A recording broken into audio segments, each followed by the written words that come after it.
Мы находимся на нашем объекте, 55 квадратов, 19 этаж.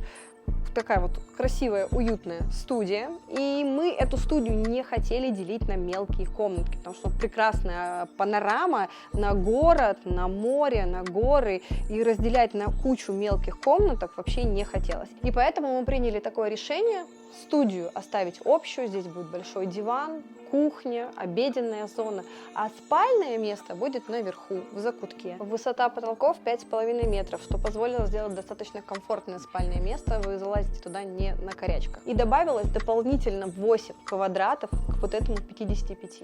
И квартира расширилась. Для вас лучше огромное большое пространство, единое, или много мелких функциональных комнат.